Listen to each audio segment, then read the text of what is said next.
Hi, welcome back to my channel. My name is Finya, and somehow I completely missed the beginning of fall.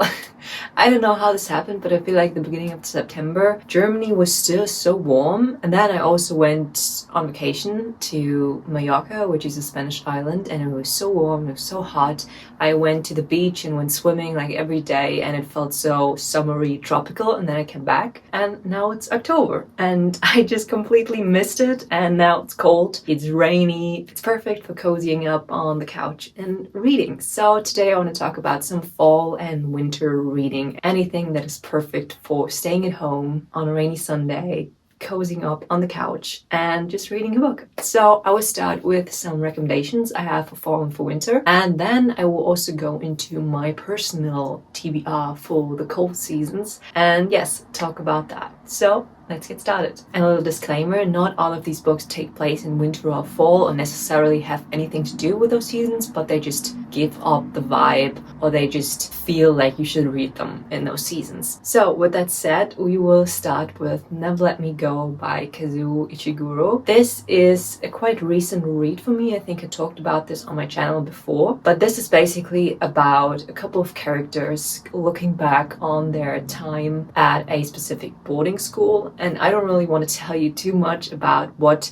is discovered in the book because it really spoils a lot for you, and I think it is important to go into this book without knowing a lot about it. First of all, the whole boarding school, the coming of age, we see those characters grow really from small children to their eventual death. We have mystery, we have huge philosophical questions in this book, and I think that is just a perfect mixture to think about and digest and just stay at home and really put your head in this book. And yes, therefore I think it's perfect for the season. Next up is a book that actually does take place mostly in fall and winter, and that is Vicious by V.E. Schwab. This is kind of sci-fi, kind of fantasy. You know, it has a sprinkle of that in it, but it's basically about two best friends who in their college years both do, I think, just dissertations on a topic, and they basically come across this topic of if a person has a near-death experience or actually dies for a couple of minutes and then comes back, he may acquire a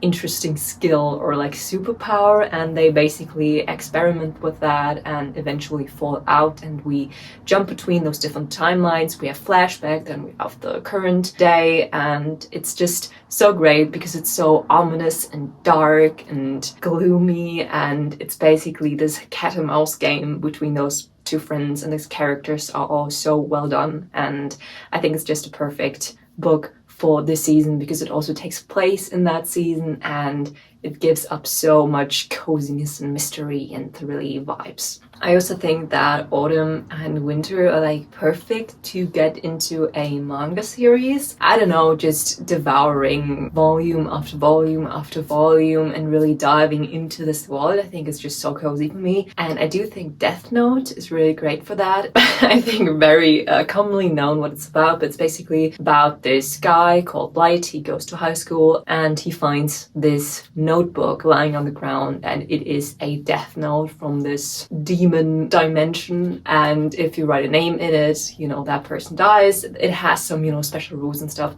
but it's basically about him finding it and wanting to make a new world order where all the criminals are dead and people are so in fear of him, you know, killing off bad guys that they won't commit any murders. And so yeah, he just commits murders himself, and it's about him and this guy called L who wants to discover who he is and, you know, bring justice to the world. I talked about this before, but it's just so good. Like, I think the first half of it is, I think, one of the best manga series I've ever read. There's some controversial things going on in the middle of the series, but it's still, the whole thing is so great, and so clever, and it kind of also gives off like a Sherlock Holmes vibe. It's such a nice cat and mouse game, and you know, sometimes one is ahead, sometimes the other is ahead, and it's just so much fun and so clever.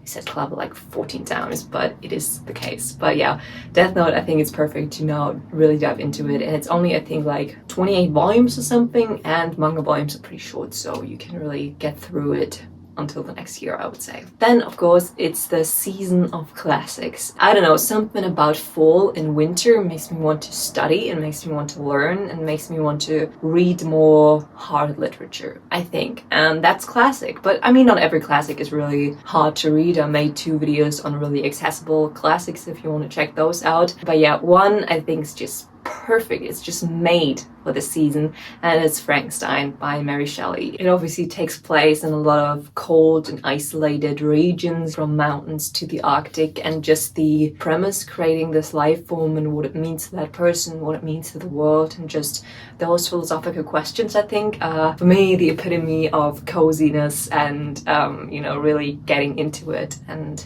yeah, I love that. I think I read that also in winter when I first read it. It was such a good experience, and yeah, perfect book to read now if you haven't yet. And of course, anything fantasy for me is perfect now.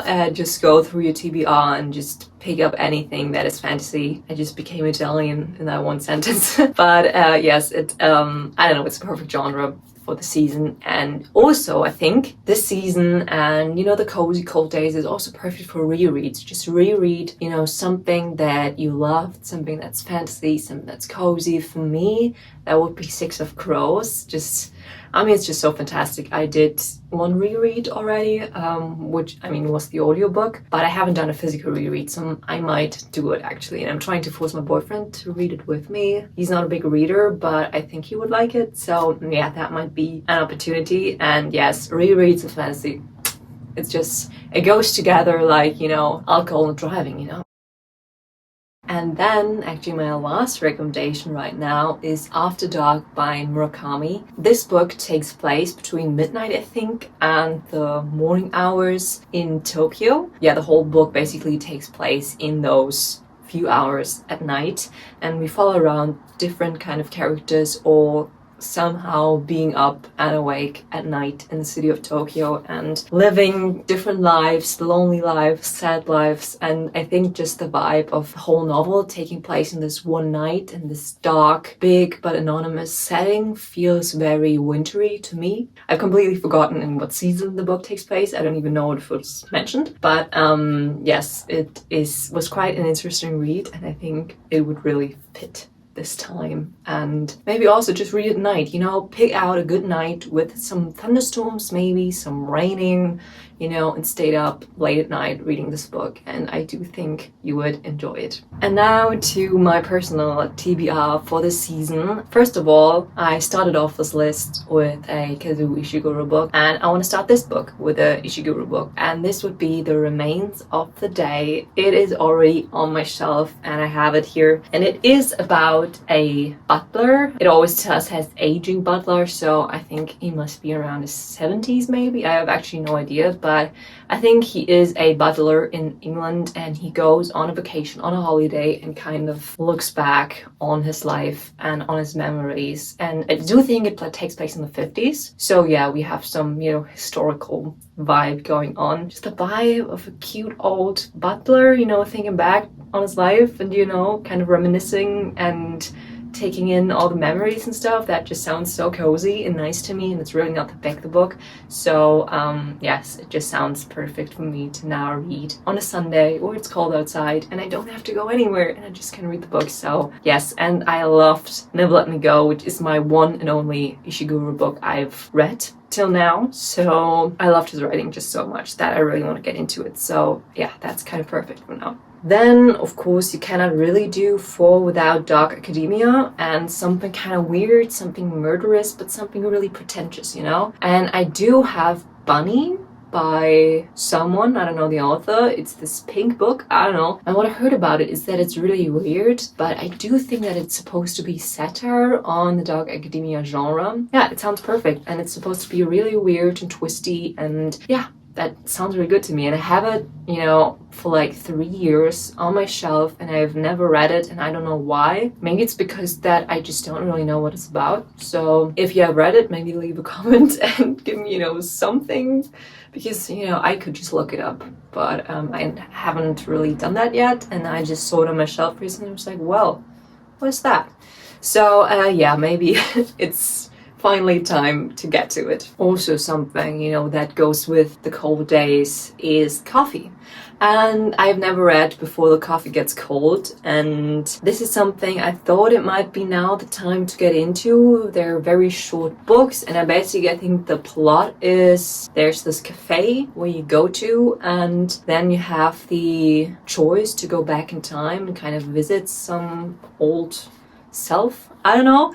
But you have to get back before the coffee gets cold. I think that's kind of the premise, and we have, I think, different short stories in each book about those people. I have actually no clue what more it's about. I'm kind of late to the business because, you know, that was kind of popular years ago. So yeah, but it sounds really cozy to me. It sounds really cute. The books look so aesthetically pleasing to me, like the different colors and like the little cafe set up on the cover, and they're short and they're cutesy, and yes, I think it's just the time to maybe finally get to that and check it off my book talk bookstagram list, because I just feel weird having not read those big books, you know, that everyone seems to love, and I haven't read them. So yes, it's time to check that off the list. Then I might sprinkle in some horror, which I really don't read at all apart from horror mangas. And when I say horror manga, I only mean Junji Ito by that. So I have read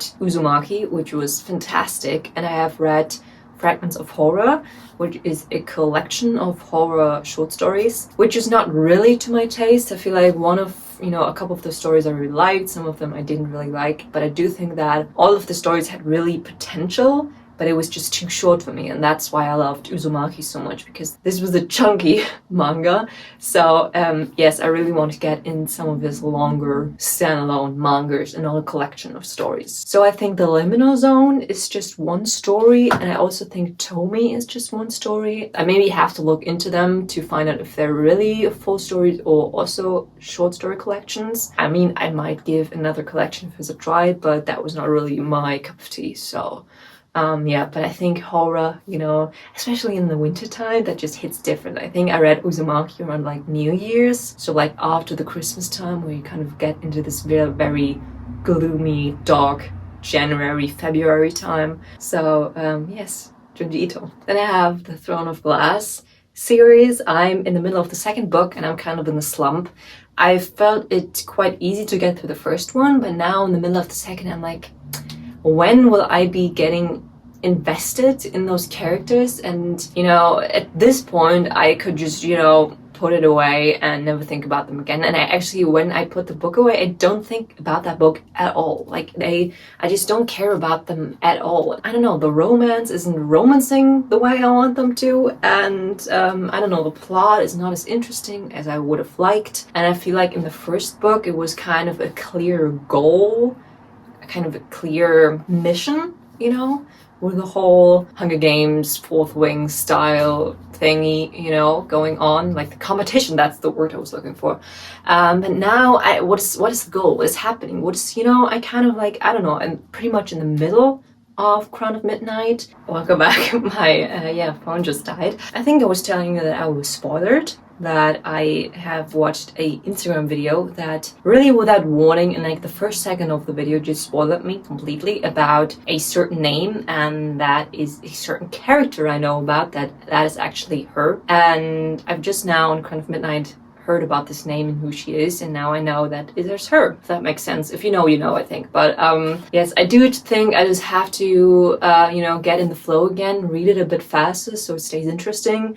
And definitely now, when it's a bit more cold and I'm a bit more in the mood for fantasy, I definitely am more excited to keep reading it. So yes, I think it's the time to finally finish Throne of Glass and know what everyone's, obsessing about. Yes, and that was my TBR. I try not to put that much books on my TBR because I never finished it, never get to all of the books I have on there, so I try to make it very small so it doesn't seem like a chore I have to do, and it just keeps me excited. And I have so many more books that are not very fall, wintry vibes, and I do want to read them as well. So yes, a very short, simple list. So yes, thank you for watching. I hope you have a fantastic week, and hopefully until the next video. Bye!